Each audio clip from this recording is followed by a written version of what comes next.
Why are Strasbourg fans so unhappy with the ownership despite being in their most successful era?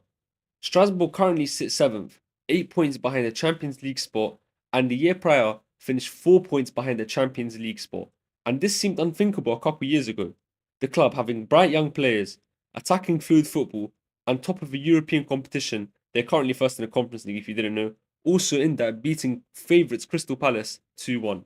So let's go back a bit in history to understand the history of this club and why this potentially shows the fans are very, very loyal and don't only care about winning. In 2011, Strasbourg went bankrupt and things looked down for the club, but since then, they managed to build a strong fan culture at the club and climb all the way back up to the top division of France under Marc Keller, who was the president. For them, getting back into the top division of France was enough.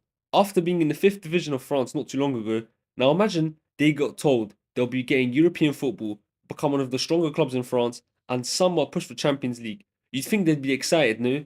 Complete opposite.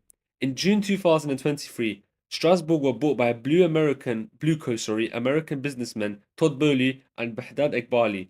This was seen as a betrayal by Keller in the eyes of many, many Strasbourg fans, and since then, it's been protests almost every single game.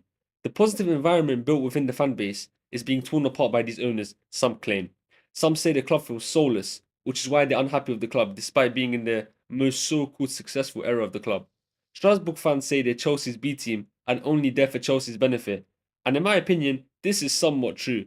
We've seen Chelsea loan so many players to Strasbourg to either bring them back to Chelsea after having a successful time away or sell them for profit.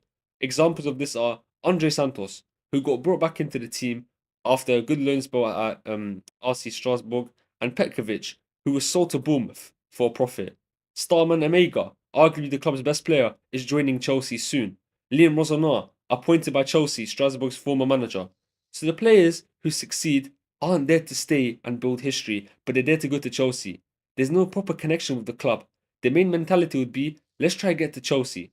Someone who will probably end up at Chelsea is Diego Moreira. Now, I don't think this is bad from a Chelsea point of view and a neutral point of view, that it might be good for the club because there'll be entertaining football players at the club and better football. But it's not how things work there. Despite making more money, despite playing in more competitions, despite winning more, the club just feels lost. They feel like they lost all their morals and become a club that's just there for Chelsea's profit. They don't feel valuable. The ultras in the first 15 minutes of games don't sing or chant to protest against the owners. No fan will view their club as a secondary project or want them to accept it. So I completely understand them. And that's why Strasbourg fans, sorry, apologies if any Strasbourg fans are watching, I might pronounce your club's name wrong. That's why the fans are unhappy with the club, despite it arguably being the most successful era. So it's not always about winning, but they care about the culture of the club more. That's the end of the video, everyone. Thank you for watching.